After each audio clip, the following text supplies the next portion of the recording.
Hi, I'm Akina. Hi, I'm Dustin. We're here with the Japan Questions Answered channel, and today we have a pretty interesting question, which is, what is it like to be a cross-cultural couple in Japan?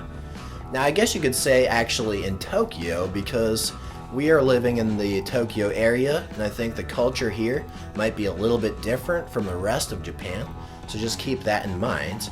But with that said, what do you think overall, Akina? Is it easy being an intercultural or even interracial couple in the Tokyo area?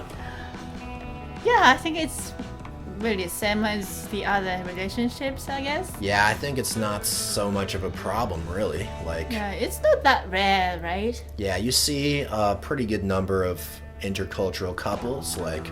I don't know why it is. It usually tends to be a foreign guy with a Japanese girl versus the opposite.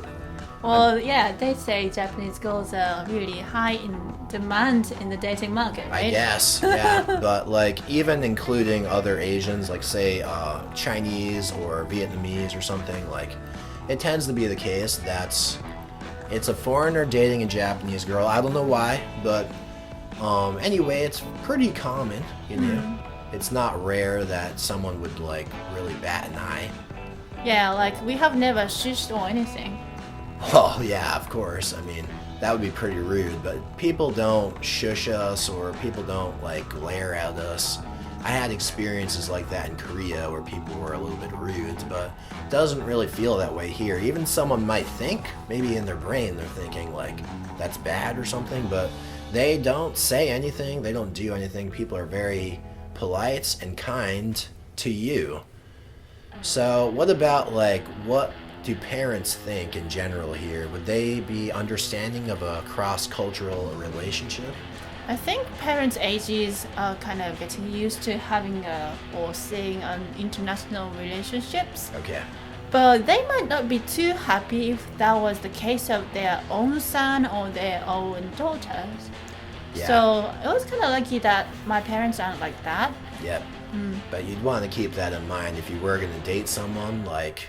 Yeah, it might not be something that, even though the old people you see or anyone of any age, they might be friendly to you, accepting of you. But if it's their own son or daughter, that could change the dynamic a little bit. Yeah. But they're still pretty open-minded, you know. So. Especially if you're thinking about getting married or something, then the parents might go against the idea just because the nationality is different. Yeah. They just assume that international relationships or cross-cultural relationships don't work. Okay. Because there are so many stats that saying divorce rates and stuff, Americans' divorce rate is really high and everyone is getting divorced kind of image. Right. Yeah, I think if you found yourself in that situation, then yeah, you just would have to meet the parents and just kind of show that you're down to earth or something. Not that you're a wild man or a wild woman. Just anyway, it depends on the person. I think you would be able to change their minds. Yeah, the one thing I was kind of worried about was that about my grandpa, who was fought in the World War II, and being taught that Americans and Brits are the evil people. Yep. So I was kind of afraid to tell him that I was getting married to an American guy, and we just kind of had a chance to introduce Dustin to my grandpa, but that was very smooth and it was okay. Yeah, it worked pretty well. So yeah, so it's nothing to do with the nationality. I guess it goes back to what kind of person you are.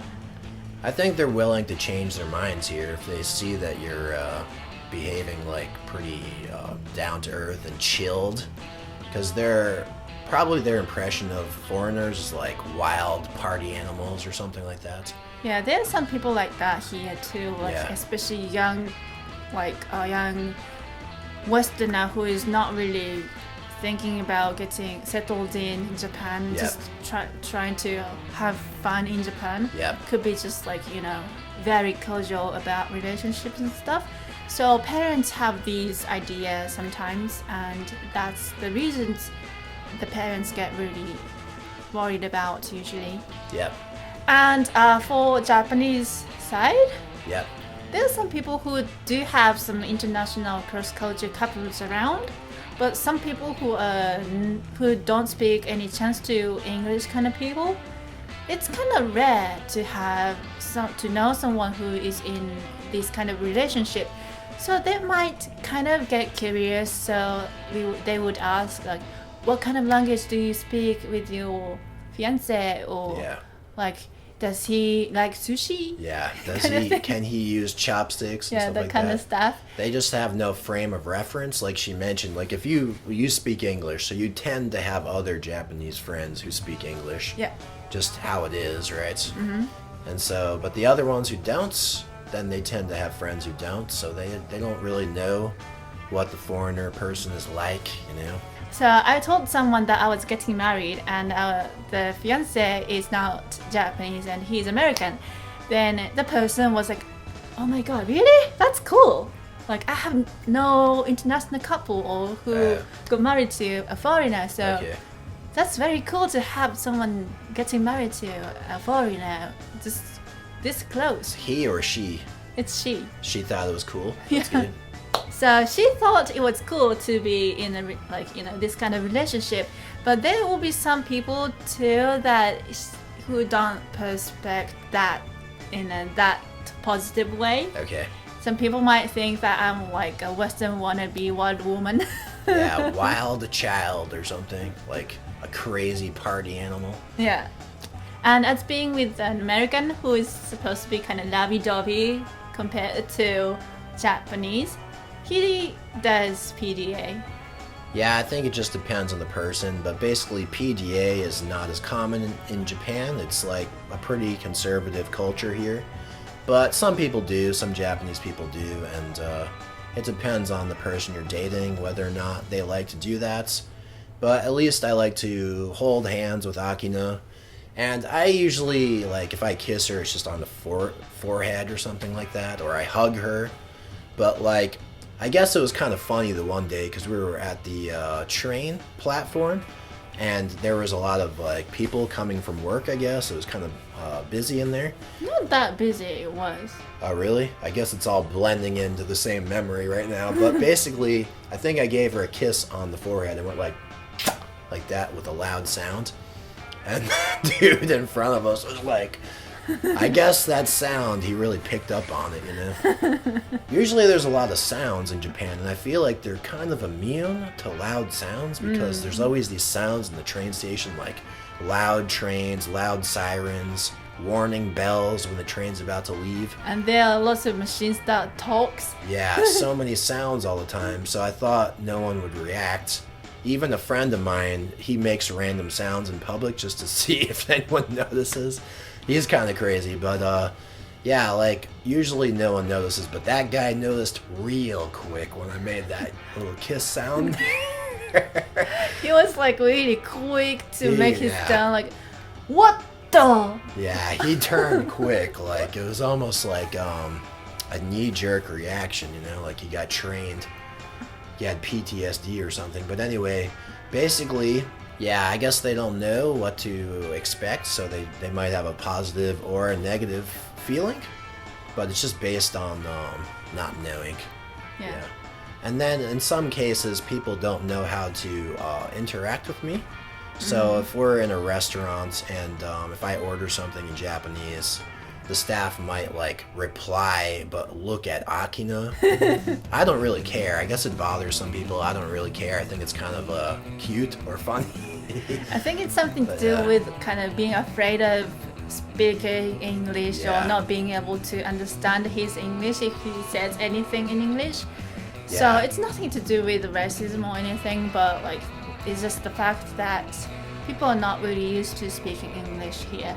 I think it depends on your definition of racism, because if you're afraid to talk to a foreigner who's speaking your language, then some people would classify that as racist. I don't. I think the people are very friendly here, and they mean well. They might be afraid to interact with a foreigner, but that's just because they have no chance to do it.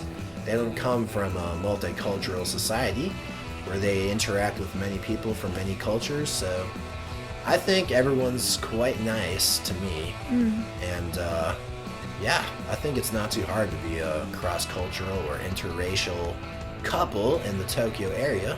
Yeah, and thanks to the background of us, we don't really have too much major culture shocks or culture differences. Yep.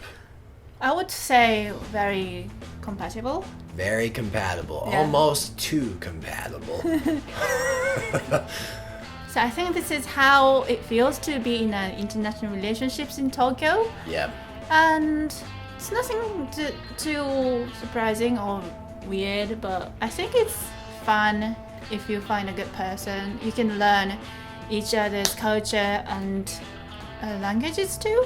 Yeah, it's good. Like, you don't need to date someone from another country or culture, but if you're compatible like we are, then yeah, it makes it cool to learn a lot. There's things I can learn or try about Japan that I would never be able to if it wasn't for Akina. And I guess the same for her when she comes to America. So that's cool, right? So if you want to know what kind of stuff you want to be prepared to date a Japanese person, then we made the video about 10 things of them. Yeah, it's a dedicated video. It'll definitely improve your life. Helps your relationships. That's right. And we also got another video about, is it easy to find a girl to date in Japan? And as always, thanks for watching this video, everybody. Why don't you leave a comment? Let us know what you think.